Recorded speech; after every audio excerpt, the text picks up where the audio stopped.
need a high-end designer or a lot of money to get a luxe look. Be your own interior designer. This is Affordable Interior Design, the podcast. Here's your host, Betsy Helmuth.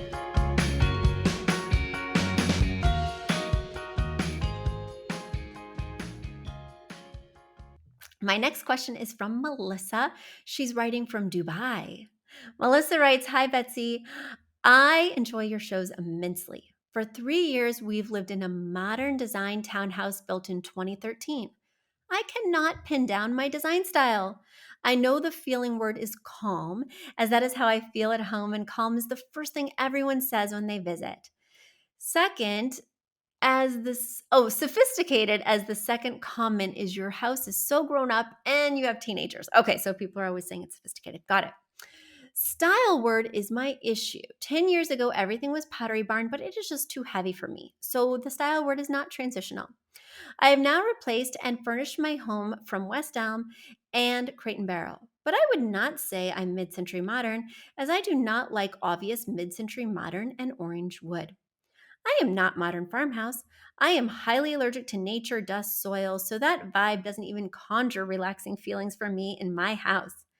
I am not minimal as Scandi or as offbeat as Boho. My house is being painted Benjamin Moore Simply White. I have warm undertones with brown flooring, off-white accessories, and green pops. My house is filled with faux plants to bring in nature without those allergens, and it's also my green accent. I like clean lines and no carvings and no live edges. Think easy care and no dust hidey holes. I like texture, but it's all washable monthly. My dining room accent wall I change every year to keep my interest. The last rendition was faux marble. I believe my style is modern classic, but that is not a style word. I have attached photos of my open plan dining room and kitchen and my living room, which is overlooked by the dining room. A close-up of my living room rug is to show that it is off-white, not gray as photographed. Thank you, Betsy. I really enjoy listening to your design process and hearing about your clients, and especially your honesty about your home, which isn't exactly a show house. That's right. It's not a show house yet, Melissa, but I am pregnant and I am kind of feeling like it's time to finish this house, especially now that I know that everything is going to need to be kid-friendly and all of this.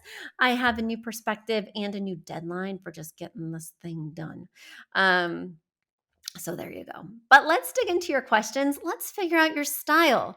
So guys, if you are wondering about Melissa's style and you want to kind of have thoughts and feelings based on the imagery, head over to our YouTube channel, Affordable Interior Design on YouTube, and you can see the pictures she's sharing. So this space is really cool. I am seeing the wallpaper. I'm seeing the elements for sure. It's very relaxing. It's very calm.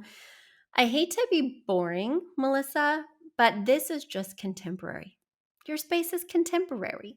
All of these things are things that are of the moment, available now. I agree that this doesn't feel mid-century modern. It could feel a little Scandinavian, but it's just very clean, simple lines, a mixture of everything that's in stores right now. You're not referencing any previous time period. You are contemporary. So I hate to make it just that easy because that seems a little bit like a cop-out. But when it fits, and your style is contemporary. A big thank you to Aton and the Embassy who wrote our theme song. A shout out to Catherine Heller who owns the podcast shop and is our editor extraordinaire. We also want to thank Ginny Sunasan and her team at the Savvy Podcast Agency for their help with our social, our YouTube channel, and so much more. We also want to thank Uploft, which is our parent company who supports this podcast. And lastly, we owe a huge debt of gratitude to you. Thank you so much for tuning in and for all your support.